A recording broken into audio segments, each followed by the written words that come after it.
Justin wanted to hit you up on the Big Ten race because there have already been significant games played in the conference, i.e. Penn State and Wisconsin, Ohio State, Minnesota, and a few others, to give us a look at the conference race to a certain extent. All the big non-conference games have basically been played as well. So we've got a pretty good barometer on who's good and who's not good. And Ohio State's not playing well. And there's this layer of teams that are really good. I'm not going to tout them as national championship contenders, but as Big Ten contenders. Iowa, Wisconsin, Penn State, Michigan, Michigan State, all have already proven against quality opponents. And in Michigan's case, you could say what you would about Washington to be just really strong teams that are legit top 15 teams in America. That the Big Ten race, this could be a lot of fun and unpredictable for the first time in forever. For sure. And I think the Big Ten East specifically, because after last year, you look at Michigan, Penn State, and Michigan State, and none of them had a winning record, right? And so all of a sudden, these three teams look like they could contend with Ohio State. And then, like you said, with Ohio State not playing well for the first time in 10 years, all of a sudden looks like that Big Ten East division is super wide open. Now, from the Michigan perspective, you have to expect Ohio State to figure it out. I think they have year after year. They've stumbled a couple times. I mean, I remember the Virginia Tech game in 2014, and then we all know what happened then. And so, I expect Ohio State to figure it out, but that defense is pretty suspect. I think the offense is going to continue to carry them. But that defense, this seems, I know we're 3 games in. It's super early to say this, right? And everything's going to shake out. But this seems right now like the, most suspect that Ohio State has looked in quite some time. Most beatable team, right? Especially with a freshman quarterback still in there and struggling at times as well. And so with that being said, and then, Penn State now has 2 very good wins on their schedule already 3 games in. Wisconsin's still going to be a solid team because that defense is incredible. And then, Iowa, I don't know if they're the 5th best team in the nation, but dang, they're playing pretty good. That defense is going to, be tough to score on. And so I couldn't agree more. This is going to be very, very fun throughout the Big Ten. Once again, half of me wants to say, it's going to shake out how it always does, just because that's usually how it plays out. But, I think most Michigan fans right now are looking ahead a little bit past Rutgers to that Wisconsin game.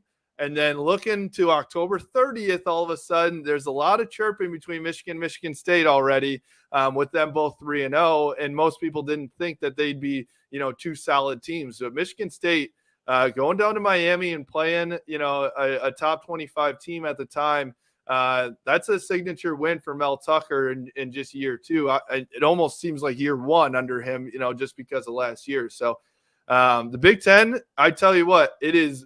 There is that layer. It's almost not top heavy. It's like, there's a good chunk of teams right there that all seem like, you could say any of them have as good a chance as any of the other ones to win it right now. That's a lot of teams. That's like 5 or 6 teams. And Ohio State's kind of its own category that, we know they got all this talent, but they're not playing well, where the other 5 or 6 are playing well and playing defense.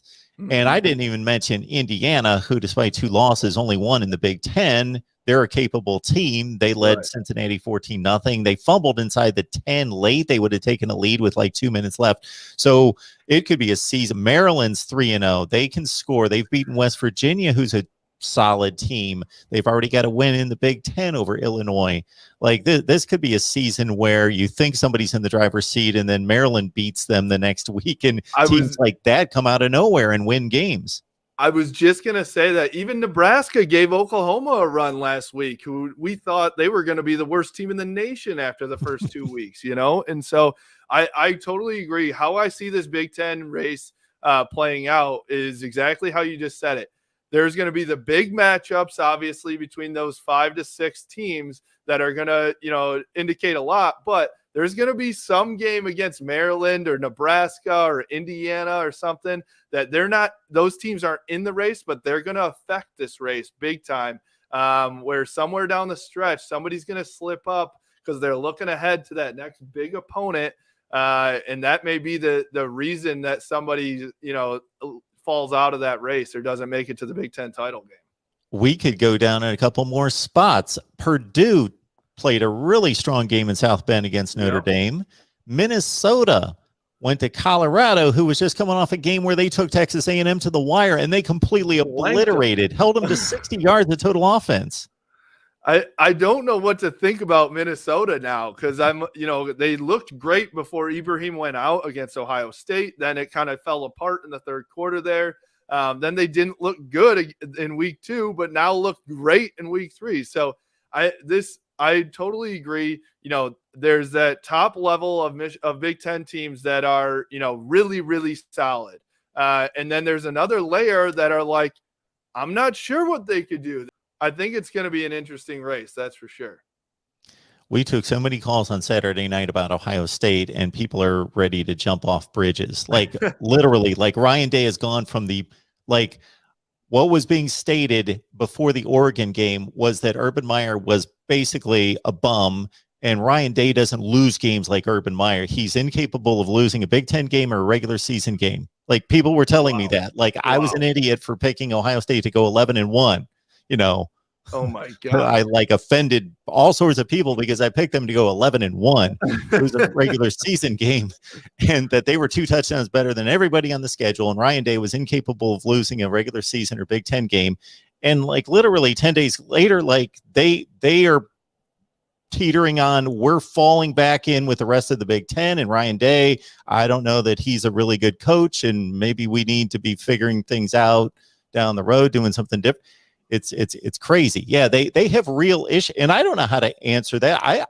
I could see it going either way. I could see Ohio State with the rest of the pack. I don't think they're going to implode to 5-7, but I could see them losing 2 or 3 games and just being in the mix with everybody else, or I could see them righting the ship and finishing this thing off, because that's happened before. But they have real issues. I was just going to ask you, so obviously it's all come out. Ryan Day not speaking very highly of his defensive coordinator lately. Do you think there are some internal issues going on that they can't figure out? It doesn't seem like it's just personnel, they're struggling with some bad players on defense. It seems like there's some butting of heads and people aren't on the same page. Yes, it does. It does, and they've been there before with Greg Schiano and Alex Grinch in 2018.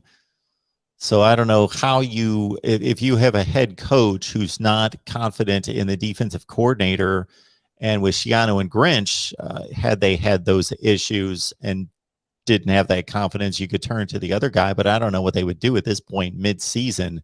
Right. They're going to have to come to some type of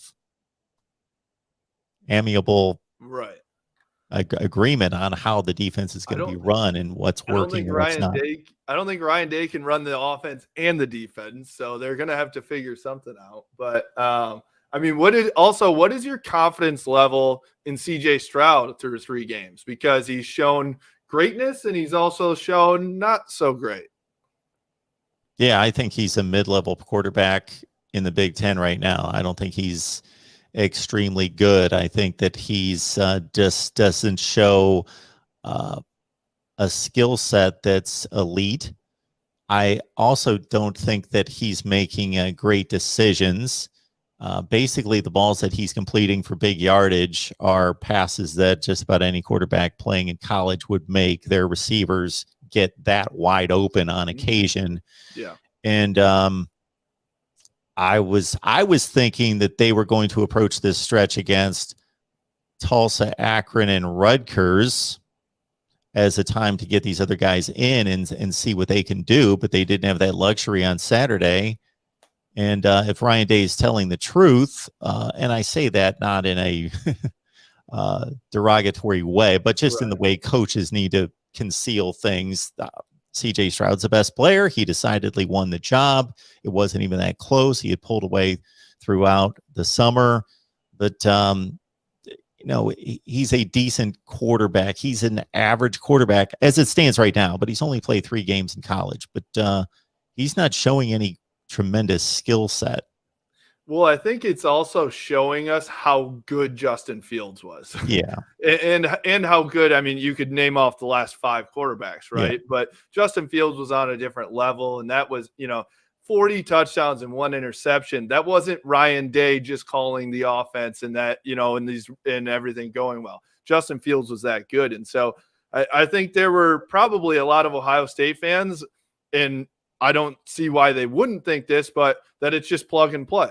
Right. It's just that, you've had that for a decade now where the next guy just steps in and he's just as good as the last guy. And so, I understand that the freak out, right, where you all of a sudden have somebody that is not even bad, but just average, not great. And, things feel like they're, the sky is falling. And so, you probably say, thank the Lord for Travion Henderson in this run game. But, I know, for the first time in a long time, this seems like it, again, we're through 3 games. This is an overreaction, but from Michigan fans' perspective, this is the most beatable that Ohio State has been in Michigan's offense and defense seem in the best position to possibly beat them in the last few years too. So, absolutely.